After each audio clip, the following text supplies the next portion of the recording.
masyarakat. Keempat, bersifat opini dan argumentatif. Teks editorial mengandung pendapat atau opini penulisan yang disertai dengan argumentasi yang kuat. Kelima, menarik untuk dibaca.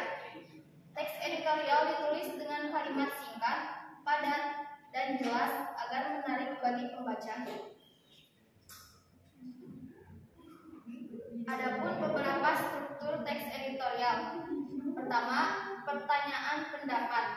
Berisi sudut pandang penulisan terhadap permasalahan yang diangkat, berupa pernyataan atau teori yang akan diperkuat oleh argumentasi. Kedua, pernyataan umum, data hasil penelitian, pernyataan para ahli atau fakta-fakta yang dapat dipercaya. Ketiga, penegasan ulang pendapat.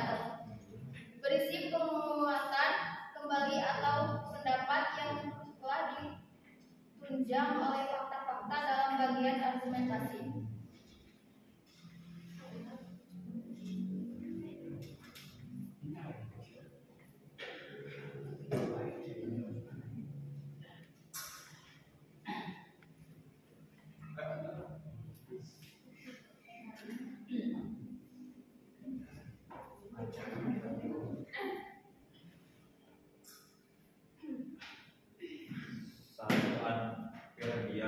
Merupakan kata keterangan yang ada dalam teks editorial. Biasanya yang sering muncul dalam teks editorial adalah adverbial reflektatif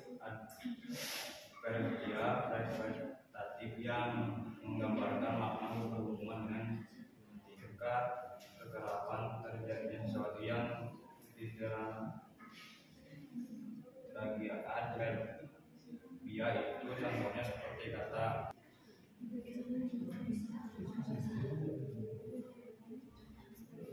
kekayaan budaya yang tepat.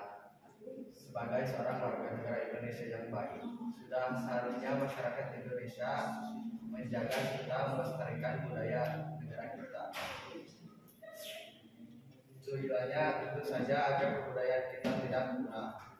Selain itu, agar anak cucu kita pun dapat merasakan dan mengetahui warisan budaya dari leluhurnya dan dapat berbangga dan hal itu.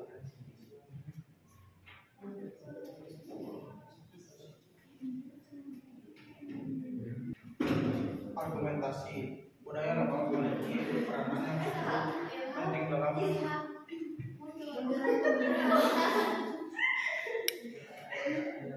penting dalam memperkokoh ketahanan bangsa. Pemerintah daerah juga bergerak lebih aktif dalam melakukan pengolahan kekayaan budaya karena budaya dapat tumbuh di ranah masyarakat pendukungnya. Di samping itu, pemerintah pusat, lembaga swadaya masyarakat serta masyarakat sendiri juga harus mau berperan dalam pengelolaan kekayaan budaya. Pengelolaan budaya yang tepat dapat dilakukan dengan cara sebagai berikut ini. A. Melindungi yakni peralatan dengan agar tidak punah dan rusak. B. Mengembangkan yakni meneliti dan membuat sebuah laporan kajian. C. Memanfaatkan yakni melakukan sebuah kegiatan festival dan penyebaran informasi. D. Mendokumentasikan yakni membuat tulisan yang dilengkapi dengan foto atau dokumen audiovisual.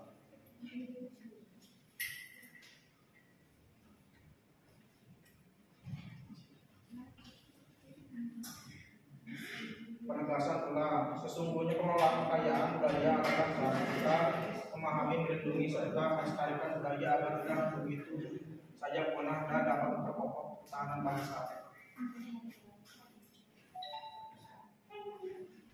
Thank you.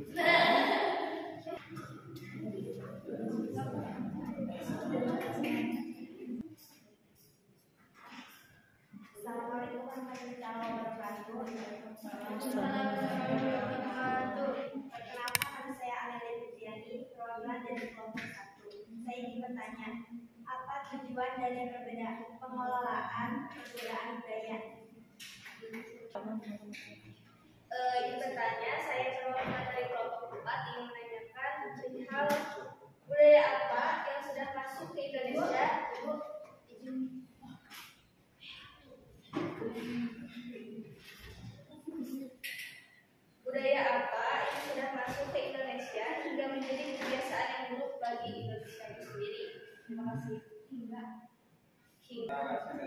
perwakilan dari kelompok 2 ingin menanyakan tentang bagaimana proyek seni dan budaya yang populer dapat digunakan untuk mensubsidikan karya seni yang kurang populer. Izin ulang. Apa tujuan pengelolaan perbedaan budaya? Untuk memperkuat persatuan dan kesatuan bangsa, dan perbedaan budaya dapat dikelola dengan cara yang menarik dan harmonis. Dapat dipahami? Selanjutnya, pertanyaan dari kelompok 4.